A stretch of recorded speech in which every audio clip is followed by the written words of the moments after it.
Le Grand Matin Sud Radio, 7h-10h, Maxime Liédot. Dites-le franchement, bonjour Bruno Cotresse. Bonjour. Merci beaucoup d'être avec nous. On avait besoin quand même du politologue et du chercheur enseignant à Sciences Po que vous êtes, parce que on est quand même dans une situation un peu incompréhensible. On entend au standard 0826 300 300 depuis ce matin des auditeurs qui nous disent bon, on a fait tout ça pour ça. C'est même pas la dernière chance.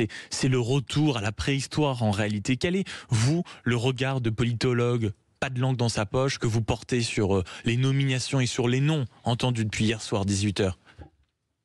C'est assez simple. On se demande s'il s'agit du gouvernement de Michel Barrou ou de François Beignet, si je puis dire. C'est-à-dire, on a le sentiment qu'on a repris les mêmes pratiquement.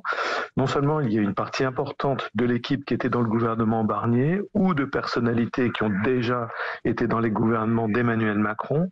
Et puis on a le retour de personnalités qui effectivement, certes, ont eu un rôle à un moment donné dans la gauche. Je pense en particulier à Manuel Valls, bien évidemment, au maire de Dijon, à François Rebsamen, à Juliette Méadel, mais qui sont clairement sortis de la gauche telle qu'elle s'est reconstruite depuis quelques années avec la NUPES, avec le nouveau Front Populaire aujourd'hui. Donc il s'agit d'un gouvernement qui est à peu de choses près, au fond, la même équation que celui de Michel Barnier, avec les mêmes problèmes, exactement les mêmes problèmes, c'est-à-dire pas de majorité à l'Assemblée nationale et pas de majorité susceptible de s'élargir à l'Assemblée nationale, et une perspective d'une attitude plus bienveillante du centre-gauche qui s'éloigne, d'autant que la déclaration de Xavier Bertrand hier a été un véritable pavé dans la mare. Et vous parlez d'une caste gesticulatoire, vous?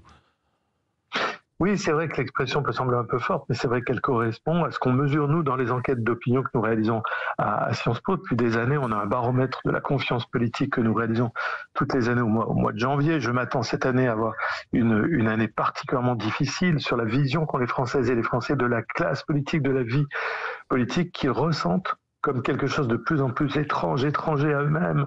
On ne comprend plus où on est, on ne comprend plus au fond où on va. Le quinquennat d'Emmanuel Macron a toujours la même difficulté, c'est-à-dire d'expliquer au pays à quoi sert ce deuxième quinquennat, où va-t-il, quelle est la principale direction de l'action publique. S'agit-il d'abord et avant tout de régler nos problèmes de déficit public, ou s'agit-il d'affirmer un projet de société? Et là, pour le coup, le projet de société à travers le gouvernement qu'on a hier ne s'affirme pas clairement, c'est le moins qu'on puisse dire. Mais on a déjà des scores de personnes satisfaites pour le Premier ministre François Bayrou, qui est quand même largement en dessous de la moyenne, un des premiers ministres les plus impopulaires de la Ve République, après si peu de temps d'entrée en fonction. Quand même, qu'est-ce qu'on peut dire de François Bayrou? C'est en quelque sorte, si vous voulez, qu'il a fait quand même un peu moins bien que Michel Barnier, puisqu'il s'est fermé un peu quand même le LR, et il ne s'est pas non plus élargi à gauche, alors que l'on nous l'avait vendu comme étant le politique habile, qui était capable de tout rassembler. Comment vous expliquez tout d'un coup un peu la perte de la superbe de François Bayrou? Il y a eu un certain nombre de faux pas qui ont été commis par le Premier ministre, mais l'opinion pourrait être indulgente pour quelqu'un qui rentre en fonction, mais il s'agit d'une personnalité très expérimentée. Donc il y a eu le premier un peu choc dans l'opinion, qui est une personnalité politique si expérimentée, au CV si long, et qui fait un certain nombre de bourdes à l'entrée en fonction, bien évidemment, mais c'est plutôt les problèmes de fond. Il y a une lassitude de l'opinion vis-à-vis de la situation. Le Premier ministre a même eu hier soir à l'antenne de BFM TV une déclaration un peu curieuse sur ce manque de popularité. Il a dit que lui voyait ces sondages comme indiquant qu'il n'y avait pas 2/3 de gens qui doutent de lui, mais au contraire 1/3 qui sont prêts à avoir une vision plus optimiste. On voit que c'est une déclaration qui est une déclaration un peu bizarre pour quelqu'un qui démarre avec un seuil de popularité aussi bas. Et ça n'a pas été la seule déclaration un peu étrange de François Bayrou hier. Une question du camarade Jean-François Aquili qui est resté en studio. Bruno Cotresse, vous observez la vie politique depuis si longtemps. Franchement, vous êtes pessimiste, optimiste. Quelle serait la pierre philosophale pour que tout cela bouge enfin, ou bien nous sommes définitivement dans le corner? On est dans le corner pour un bon moment parce qu'on ne voit pas du tout de solution, dans la mesure où on a ces 3 blocs à l'Assemblée nationale issus de cette dissolution ratée, et aucun des deux ne peut sérieusement proposer un projet de gouvernement qui stabilise et qui soit en accord sur des dimensions essentielles de l'action publique.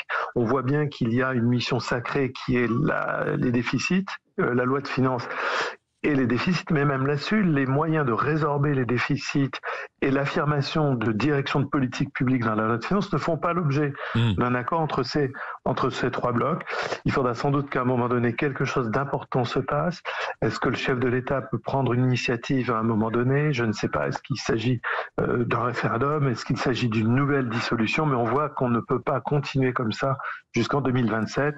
D'autant si jamais le gouvernement Bayrou devait avoir la même destinée que le gouvernement Barnier, là on serait vraiment dans une grande difficulté. Deux questions quand même encore, Bruno Cotresse. Est-ce que les Français prennent au sérieux tout ça? C'est-à-dire, est-ce qu'ils arrivent encore à s'y intéresser franchement? Parce que mine de rien, ils ont conscience des enjeux qu'il y a derrière. Vous évoquiez la dette, il y a les problèmes de sécurité, il y a les problèmes du quotidien, de fin de mois, de pouvoir d'achat, toutes les questions liées à la santé, etc. Ou alors ils regardent ça avec un flegme déconcertant et ça leur passe largement au-dessus. Les Français sont politisés. Vous savez, on est dans des pays où on produit le plus de sondages politiques. Il y a beaucoup d'émissions politiques, il y a beaucoup de livres politiques qui sont publiés. Donc il y a un appétit pour la politique dans le pays. Par contre, c'est vrai que le regard qu'ils ont sur la vie politique est un regard qui est un mélange de colère pour certains segments de l'opinion. Il faut quand même rappeler des données de base. Le Rassemblement national a gagné les 2 tours des élections législatives en voix. Le nouveau Front populaire a gagné en siège. Donc on comprend que dans ces segments de l'opinion, il y a de la colère et puis aussi une forme effectivement de regard un peu désespéré, désabusé sur cette vie politique qui semble ne plus opérer qu'à ses propres codes. En quelques mots encore, Bruno Cotresse, finalement, il y a aussi au milieu de tout ça, les Français évidemment, c'est très concret, mais il y a aussi l'attitude des oppositions. Est-ce qu'on va pouvoir éternellement, sans impact considérable dans l'opinion ou auprès de leurs électeurs, avoir une gauche qui dit oui, peut-être, non, on va censurer, à l'extrême gauche qui dit de toute façon, on censurera, et à l'extrême droite, mine de rien, ou du côté du Rassemblement national, des gens qui vont vous dire alors oui, peut-être, on attend de voir si on censure. C'est-à-dire être dans la menace permanente. Est-ce que ça va pas, au bout d'un certain temps, lasser les électeurs? Oui, il y a une lassitude déjà de la part des électeurs, c'est absolument certain.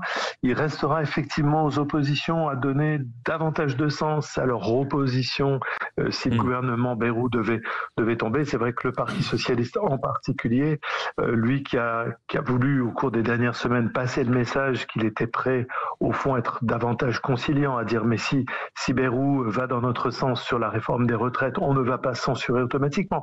Le Parti socialiste ce matin est toujours un peu sur sa ligne de crête qui est de dire pas de censure automatique, mais François Bayrou est en train, c'est les mots qu'a utilisé Marine Tondelier d'ailleurs, François Bayrou est en train, nous dit-elle, de paver lui-même le chemin qui conduira à la censure. Donc effectivement, une opinion publique qui regarde tout ceci de manière de plus en plus sidérée.